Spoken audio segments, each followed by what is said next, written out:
This video is sponsored by Rocket Money, which I will tell you about later. You know, it's been a really good year for movies so far, but I have to admit that sometimes they can be a little too much for me. As a lot of movies have gotten more ambitious in scope, more groundbreaking with their visuals, I often find myself getting overstimulated. I had to leave the newest Mission Impossible like 45 minutes in because the AI villain in that movie made me so dizzy I thought I was going to throw up. That's real, by the way. I'm kind of doing a bit right now, but that actually did happen to me. And don't get me wrong, I loved Sinners. Such a fun theater experience, but the whole time I was watching it, I couldn't help but think how much better it would have been if instead of doing the whole vampire thing, they had just screen recorded a bunch of Zoom calls. And then I found out about the new War of the Worlds movie, and all of my prayers were answered.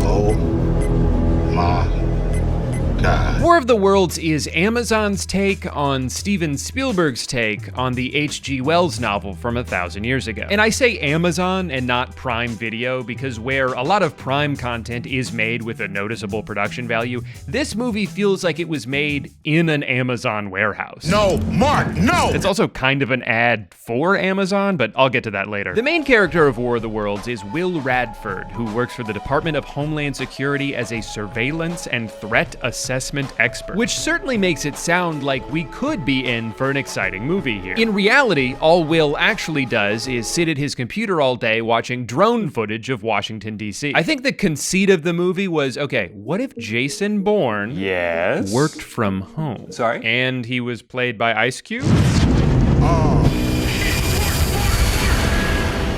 Oh no, that's not gonna work. From the opening montage, it's not entirely clear what Will's role here even is. It kind of seems like the computer is already marking everything for him, and all he needs to do is see if the text is green or red. If it's green, he can move on to the next batch of footage, but if it's red, he can also just move on to the next batch of footage. Nothing he's doing matters at all. This car is driving suspiciously close to the Pentagon. Let's go ahead and give that a threat level of medium, provide no further information, and then get back to looking at buildings. You realize pretty quickly that Will seems to be a lot less interested in securing the homeland than he is using his access to government equipment to spy on his adult children. He spends the majority of his time just looking at them, watching them. He has cameras at their jobs, at their homes, inside their fridge. Okay, so we got 4 avocados, 1 mayonnaise, 4 avocados, and 8 unknowns. I'm sorry, it can tell just from the outside of this container that there's cake in there, but it doesn't recognize a cup of pudding. You haven't had any protein this week. How do you know? Let's just say me and your fridge is pretty tight. I love his character, one, because of Ice Cube's transformative performance. Really?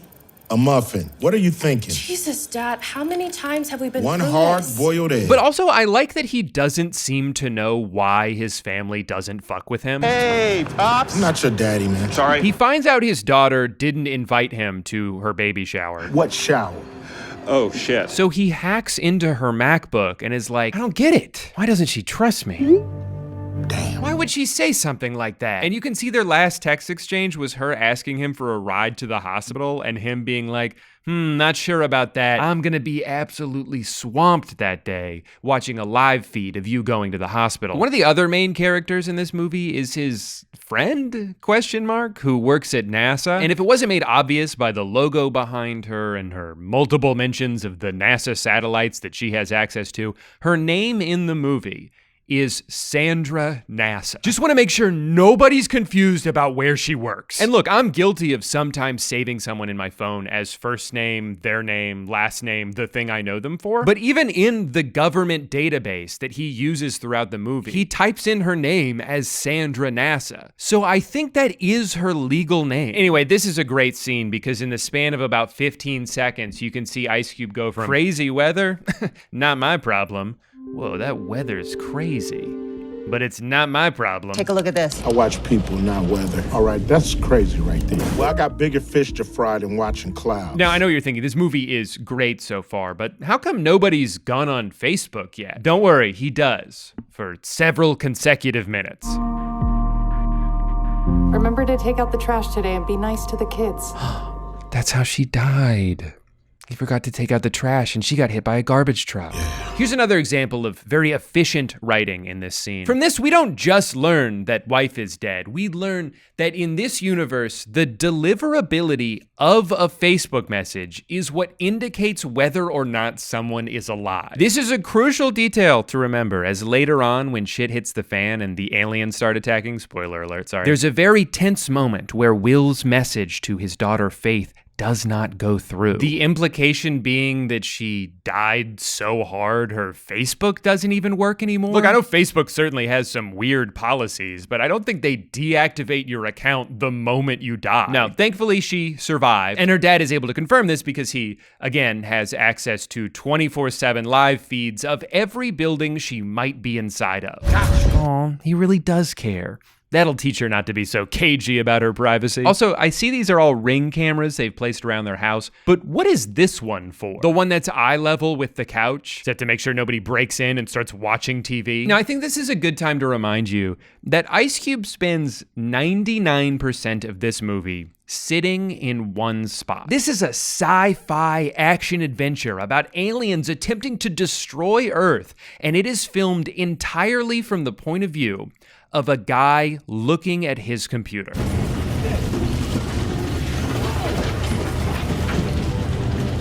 You could make the argument that there's no point in even trying to make this movie if you're not going to actually film any of the things that are supposed to be happening in it. And I'd almost be inclined to agree, but have you stopped to think about how much more work that would have been? Ugh. Watching someone's facial expression change slightly while looking at a bunch of desktop notifications accomplishes the same exact thing. It's terrible. Like even when meteors are hitting the Earth, aliens are coming out and shooting people, we're still not really watching any of those things. We're just watching Ice Cube react to those things.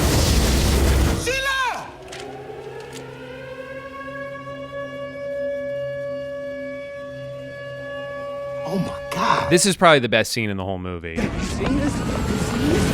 Dave, listen to me. Get out of there, now. That's good advice. What? I can't hear you. Gotta go left, now. Where is he routing him? Make a right, now. He's so confident about where to go, about where the aliens aren't going to be. Oh!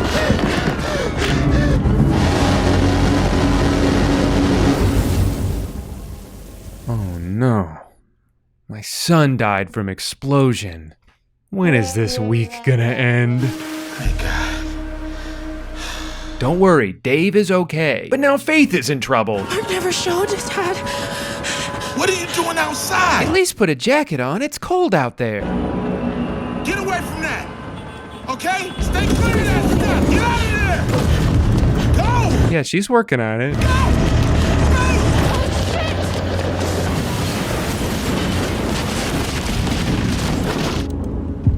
Wait, he has access to her heart rate? Why didn't he just check that earlier? How are you? How's the baby? They come. Your heart rate is way too high. 105? That's not that high, especially considering the situation they're in. She just sprinted away from an alien laser beam. If anything, it's kind of low. She's freaking calm right now. Oh, cool. We're moving from the computer to the phone. All operators are busy now. The world is at war. I'm coming. Gross. Here I come. Hey, at least he's finally about to go to a more interesting filming location. Damn it. Lockdown. Never mind. The door's locked. My daughter's in danger. I have to go help her. You know, on second thought, I do kind of like this chair. Okay, I'm coming. I'm coming right now. Gross. As quick as you can. I'll open it for you. Hurry up, baby. Faith, you're gonna have to get your ass in gear, man. This is some pathetic effort I'm seeing out of you. Hurry, you're almost there. Keep moving. Just a little bit faster. Good news, she was able to make it into a car that's leading her to safety. Bad news, it's a Tesla. You think you have more power than you really do. You think you have the power to have saved Mom? Ooh, awkward timing with this explosion. I kinda have to do an ad right now. In a world dominated by subscription services, it can be really easy to lose track of all your recurring payments. But this is where today's sponsor, Rocket Money, comes in. Rocket Money is a personal finance app that allows you to manage subscriptions, lower bills, make a custom budget, and increase your savings all in one place. When I first signed up for Rocket Money, I realized I had been paying for 2 Hulu accounts, and I wasn't using either of them. Even more recently, they helped me realize that I was paying for Google Drive and Dropbox. Those are the same thing, you don't need both of them. But not only does Rocket Money help you keep track of all your subscriptions by showing them all in one place once you've connected your bank account, but depending on the service, they might even be able to cancel it for you with just a few taps. No more trying to navigate a website's convoluted UI or sitting on hold with customer service. Just sit back and let Rocket Money do the hard work for you. They can also help you lower your bills with, again, very minimal effort on your part. I tried this a few months ago with my internet bill, and honestly, I went into it thinking, this probably won't work, but I might as well give it a shot, you know? And then they saved me over $100. I didn't have to talk to anybody or send a bunch of emails back and forth. I just hit a few buttons and then they lowered my internet bill. It was awesome. Rocket Money has helped its customers save up to $740 a year when using all of the app's premium features. And they've also helped customers save over $500 million in canceled subscriptions. So if you want to save more and spend less, join the over 5 million customers using Rocket Money today. Go to rocketmoney.com/Drew Gooden or click the link in the description to get started for free. Thank you to Rocket Money for sponsoring today's video, and now back to the movie. Classic infuriating movie trope here, where one character has vital information that would help everybody, but the person they're trying to communicate it to won't listen. And I need to talk to you about something I don't have stumbled time for on. that right now. Dad, Okay? this is important. I have information I think you might want to know. Not nowadays. The government... No. I don't want to hear nothing you have to say. Dad, listen! I gotta go. There are so many jump cuts in this movie, it's actually insane. Like, I think they just filmed every line individually and forgot they needed to account for conversational timing. So then they had to fix it by putting all these cuts in that you can't do in a movie. YouTube video? Sure, do all the jump cuts you want. But you gotta raise your standards a little bit if you're Universal Pictures. Now, to be clear, I don't blame any of the individual editors for this. In fact, I don't know if I could imagine a more difficult editing task than to have to make something comprehensible with the source material that they were given. Essentially, Amazon gave these two people a photo of a green screen and a handful of Ice Cube reaction shots and said, make a movie. And technically, they did, because we're watching it. Sometimes I wonder, though, if they even knew what was going to be on the computer when they filmed, or if the plan was just get a shot of Ice Cube looking concerned and then we'll figure out the rest later. Because not only do they reuse shots like crazy, but there's times where something so inconsequential happens that it feels like it was just shoved in after the fact. All right, time to fly this drone. Oh, wait, I can't. I could earlier, but now I can't. I need a level 5 password. So I'm gonna DM someone else in the government and ask for a level 5 password. And now I can see the drone. What a fun obstacle to just throw in for no reason at all. Did it make the movie better, or did it just make it longer? Our forces are positioned and ready to engage right now. What do you think, Mr. President? I see no other option to initiate this war of the worlds. He said it. He said it. There are too many of them. What are we going to do? We're going to initiate a Star War. China and the U.S. have joined forces in what is an unprecedented collaboration. On the Song of the Summer. The world's governments have finally put aside their differences in an effort to protect the home planet. Who is saying this? Who is talking right now? Such a heartwarming sequence here, a real glimpse into what life might be like if we all just got along. And the best part is, we get to watch Ice Cube watch it happen. Got him. Took your ass out, huh? Take your intergalactic asses back home. Meanwhile, Faith isn't doing so hot. She's pregnant. I thought that I could stop the bleeding if I took it out. I thought I could stop the bleeding by pulling out the one object that was stopping me from bleeding. Why didn't that work? Gotta put some pressure on that wound, man. No, Mark, no! But I work for Amazon. Packing supplies are all I know. Oh no, please don't die. Hold on, Faith. I love... Oh, wait, my girlfriend's calling? Keep me posted. Hey, you talking to the cube, baby girl? What do you want? Big discovery here about the aliens and their intentions. Why are they going after the chip? These little guys are drawn to data. These things eat data. Exactly. Wait a minute. This whole attack is just a big diversion to get those tripods to the data center. And those tripods are just Trojan horses to get those little bugs into the server. I feel like I have to point out that that's not how Trojan horses work. A Trojan horse is when you sneak something nefarious inside of something that appears harmless, so the people you're trying to attack let their guard down. I don't think that quite counts when you're talking about a 50-foot walking laser beam. Guys, a giant robot's destroying the city. How fun is that? I just hope there aren't a bunch of smaller robots inside of it who try to steal my Facebook memories. Oh no, my Facebook memories! I never should have trusted you. No, no, no, no, no, no! Remember to take out the trash today and be nice to the crew. It's so sad. It's like she's dying all over again. And how is he going to remember to take out the trash now? Kind of seems like he already forgot the part about being nice to the kids. Jesus, Dave! Dad! I love how often in this movie, Ice Cube exasperatedly takes off his glasses, only to just have them back on immediately in the next scene. Also, in case you didn't pick up on the insane plot twist here, turns out the aliens aren't here to take over the world, they're here to eat our data. We are in utter chaos without our most precious resource, our data. And because of the internet, we have a whole bunch of it. Collecting data? Oh, man. The clues were there all along. Look how hungry that robot is. Shit. Briggs is behind the whole thing. Traitor. Yeah. I think you're going to want to take those glasses off, man. And go ahead and put them back on. NASA warned you if you activated Goliath, it could spark an invasion.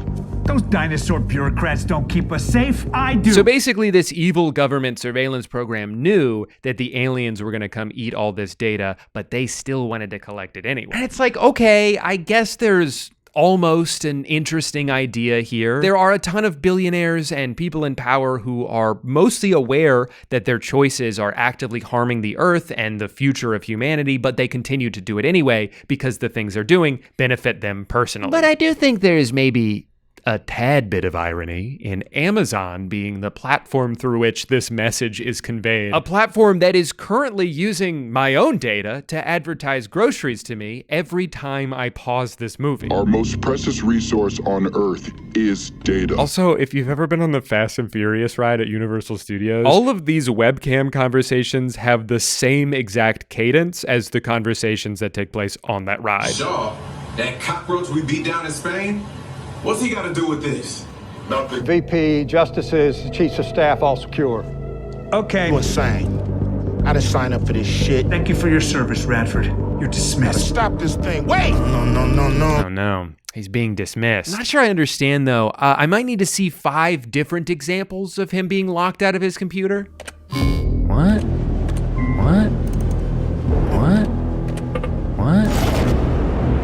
Oh!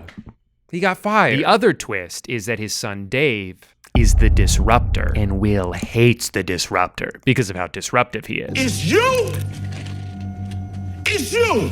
Yeah. In fact, he's #1 on the domestic terror suspect watch list. But now that he's stuck on the outside too, they'll have to work together to save the day. He's gonna have to go from hacking for the government to hacking to the government. Touchdown! And let's pop those glasses off for a sec. Thank you, Q. Then Mark and Faith send an update photo letting Will know that everything's okay. But it's such a bad picture that Will doesn't even seem that happy about it. Good. Dad, meet my disruptors. What the hell? This was supposed to be our safe space. Guys, enough. It's truly fascinating to watch a movie try to raise its stakes without any ability to do so, because everything has to take place at his desk. It's not like we can just go out to some big set piece and watch a cool fight. The best Ice Cube can do is send some emails, upload a YouTube video, use Photoshop to put his face into the YouTube video. Damn, Mr. Radford, that was badass. It's riveting stuff, honestly. This is what movies are all about. Thelma Louise, break encryption. Code Crusher, bypass firewalls. And Burnout, just stay out of trouble. Yeah, if there's one thing we know about Burnout, I'd say he's kind of a loose cannon. What the hell? A few minutes later, that whole crew of people we were just introduced to dies. I'm being hacked. They're hacking us. They're eating our data. Now the aliens have turned their attention to Dave. No! Oh no, he's gone for real this time. Ice, aren't you forgetting something? Thank you. Now put him back on. You know you can't see without him. And then he sits down and then stands up and then he goes to pick up his chair that he threw earlier. So like, wait, where the fuck was he just sitting a second ago? And I guess firefighters are there already? How did they get there so fast? It's been 12 seconds and the world is at war. Gonna need to take my glasses off for this one. Oh, never mind, guys. His son is alive. He was just using a green screen. You had me worried to death, man. You should have seen it. I threw my chair on the ground. Oh, son, I'm just so glad you're alive. For the second time today, I thought I lost you. It was devastating. Oh, wait, my girlfriend's calling me again? Girl, you gotta stop blowing up the cube, okay? I got shit to do today. We must destroy DHS to make sure anything that gets through can't get to the Goliath. No! Guys! That's the building I'm in! Hell no. Dad, you're gonna have to get the code into the servers manually. They will kill you, Will. It's a damn suicide mission. I said I'll be fine. I just needed to put my glasses back on. Okay, so the plan is Will is going to leave the room. I just hope his legs haven't atrophied in all the time he's been sitting there. He's got to go take this virus and put it in that delicious data that the aliens will eat and then melt or whatever. I don't actually really know. There's just one problem with this plan, though. The only way to transport this virus is with a thumb drive, and Mr. Cube doesn't have one. Put it on a thumb drive. I don't have a thumb drive. What do you mean you don't have a thumb drive? What? Dude, everybody has a thumb drive. Shit, I bet even Mark has one. Even I have a thumb drive. I knew it. Faith can load it here and I can get it to you. Primaire. So this is where the movie goes from good to great. I mean, rarely do we get to see the streaming service a movie is on become so integral to the plot of the movie. Right. Oh, it's the future of delivery. In hindsight, it actually feels kind of insane that I even needed to have a Prime subscription in order to watch this movie that is about to climax with Amazon saving the world. I need you to place an official order on Amazon to activate the drone. I like when this guy's flying the Amazon drone, but then the aliens sent out their drones to try to blow it up. So then the other guy starts piloting a third drone that he uses to blow up these drones before they can blow up the Amazon drone. Touchdown! Good job, team. Oh no, the drone fell down. There's no way to get it back up from here. Okay, so what do you think that they're going to do to get out of this situation? I'll give you a couple seconds to think about it. Got your answer? Great. So if you said that they would use facial recognition software to identify this homeless person on the street so that they could text him on the phone and ask him to flip over the drone, you're correct.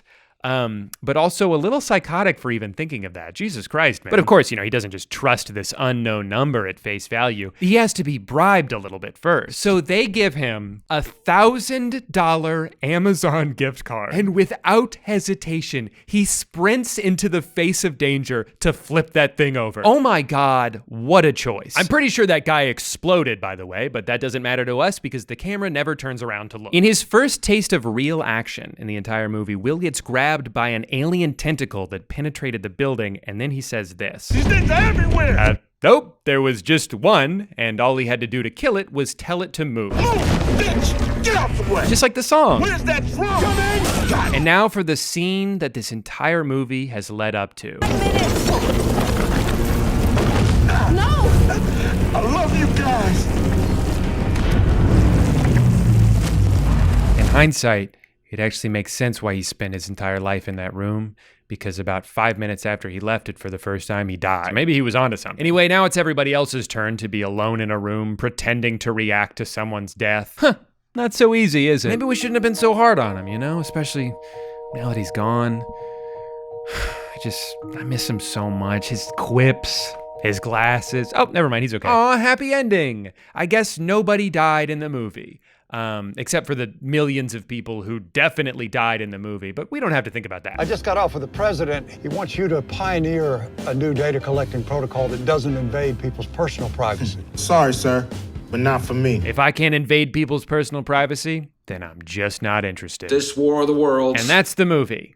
It's a total abomination. It's a hoot and a half. It's already being called the worst movie of the decade, but it begs the question, How the fuck did this happen? Look, I refuse to believe that a single person involved in making this was not aware of how terrible it is. I mean, my first thought when I initially saw people posting clips and making fun of it was, oh, Amazon made a terrible movie on purpose to get free publicity, and it's working. If this movie was only kind of bad, no one would be talking about it. And even if it was somehow really good, they still wouldn't be talking about it. I think they put out this steaming pile of product placement-ridden garbage to trick me and 10,000 other YouTubers into making full videos about it. The streaming services have caught on to the effectiveness of rage bait, and just like those data-hungry robots, none of us could resist taking a bite. Weirdly though, the more I read about the production process, the more I actually kind of think this was not intentional and it just happened to suck. The biggest factor being that this movie was filmed 5 years ago during COVID lockdown. It wasn't a conscious artistic choice to shoot it the way they did, although they have now retroactively tried to say that it was. They did it because they could either put each actor in a separate room and try to piece it all together in post, or they just couldn't make a movie at all. And that makes sense. You know, everything was pretty janky in 2020. We were all just trying to adjust to that new reality. But then they sat on this movie for 5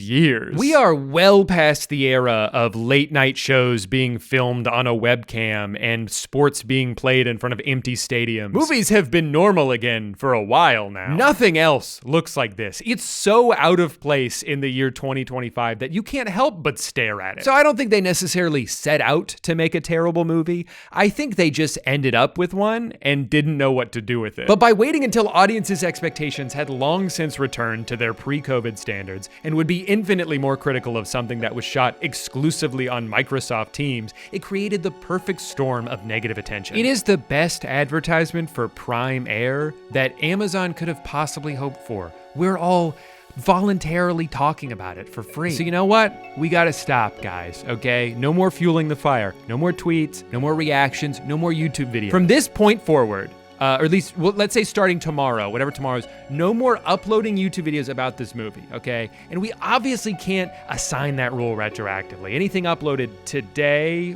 or in the past, it's fine, you know, because we hadn't agreed on the rule yet. I know I'm pretty late with this video. People have been talking about this movie for like 3 weeks now, which in internet time is about 1.5 years. But I just felt like I needed to wait for something else to come out. An article that explains how this all happened. I don't know, maybe a single mention of the movie from any of its cast or crew, but there has been nothing. Every day I Google War of the Worlds 2025 in hopes I can find one little nugget, one extra piece of insight into this debacle of a film, and there's just radio silence to an almost alarming degree. Not one person from this movie has acknowledged its existence in any way whatsoever, positive or negative. It's like the opposite of a press tour, where instead of sending all the actors out to do interviews and podcasts, they made everyone sign NDAs. Even Ice Cube, who posts on Instagram 400 times a day, has not mentioned this movie at all. Andrea Savage has a long list of credits in her bio that doesn't include this movie, but does include the hashtag butthole. Great, now I have to click on that. There goes my afternoon. There's such a collective lack of acknowledgement here that I'm actually concerned that maybe none of the actors even know that they were in this movie. Like, they have no memory of it, and that's terrifying. Someone needs to tell them. It's someone besides me, of course, because I've already tried and it doesn't seem to be working. I guess whatever happened behind the scenes of this movie is just gonna remain a mystery, is what I thought. And then something incredible happened. Huge shout out to a YouTube channel called Tony's Film Club for interviewing the producer and main editor of this movie. This is exactly the kind of thing I was hoping would come out to provide some clarity, you know, and after watching this interview, I am somehow more confused about this movie than I was before. But a lot of the critiques of the movie are dealing with personal, very subjective things that people dislike. Yeah. It did confirm a couple of things we all just kind of assumed. One, that the actors did film almost all their parts individually. Those were remote. Those were done with the director only. Which explains the total lack of chemistry in every single scene. And number two, that editing this monstrosity was an absolute nightmare. There's some scenes where you end up with about 10 video layers, 10 performance layers, and you have to keep track of all this, make it work, you know,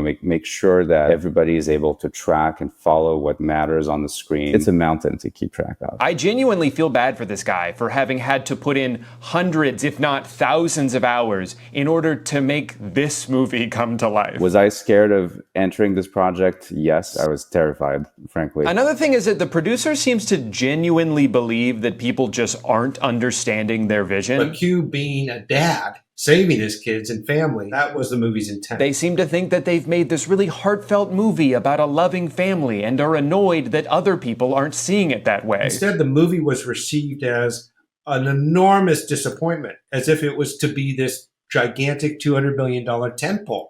It was never intended for that. Got it. Okay, so then it doesn't matter that it was bad because it wasn't supposed to not be? From the critics' standpoint, they went into expecting something much grander in scope, probably by way of the title being misleading. You know, War of the Worlds implies something gigantic. Yeah, and I think that's fair. Also, you knew that this was going to be the title the entire time you were making the movie. It's not like they dropped that on you last minute. War of the Worlds. But the real shock from this video is that apparently Amazon was not involved in the production of this movie at all. Was this one giant advertisement for Amazon? No, it wasn't. Amazon didn't see it until the movie was all the way done. The creation of Mark was simply because during COVID, who was bringing us all these products to keep us going? Amazon drivers. These individuals are heroes. And that's why we portrayed him as a bumbling idiot. Because he's so stupid. I mean, important. We wanted it to be recognizable that this is a part of society. Okay, I guess that explains Mark's character, but then what about the drone? The drone? We had to figure out, how do you get Ice Cube a USB stick with a virus ready to be uploaded when he's 2 miles away from where Mark is? Right, of course, you know, and there's just no other way to do that. And the logo on the screen the entire time? There's the drone that Dave is piloting, and then there's the drone that Mark is piloting. It was very confusing for a time, the edit, when you didn't have the Premiere overlay. Okay, but what about the part where they spent like a full minute on Amazon's website? That was the only way that the drone, which was pre-programmed to deliver to the correct address, could get to Q. Right, of course, you know, and that's not the kind of thing that you could just take creative liberties on. If people saw you using an Amazon drone, but they didn't get to see the entire process of something being ordered online, they would be outraged. Yes. Okay, so that explains all that. What about the Amazon gift card? The Amazon gift card, I would like to address that. LA has a huge homelessness problem. But we wanted to also take the everyman who is not appreciated and give that person the opportunity to help save the world, which he does. Yeah, he does. Reluctantly, after being bribed. He is incentivized with a financial offer. And how do you get someone like that immediate money, cash in hand? Amazon gift card. It's the only way. So does this mean that after Amazon licensed it, they did not add any changes? They did not say, put our logo in here, anything like that? No. Nothing. Well, there you have it. They made this entire movie about Amazon saving the world, and it wasn't even because Amazon told them to. They just did it out of the goodness of their own hearts. You know, I actually think that makes it worse. Amazon saw the Amazon character and identified clearly this would work wonderfully for them on their platform worldwide. And here we are, cut to 3 weeks later, and it's a smash hit for Amazon. For all the right reasons. Thank you so much for watching. Remember, if you didn't like this video, it's not because it wasn't entertaining, or that I was 2.5 weeks late to this whole trend, or that I'm ugly. It's that you didn't understand it. It wasn't supposed to be good, and it's your fault for expecting it to. All right, I'll see you guys next time. It's a cult classic in the making. I can already see that.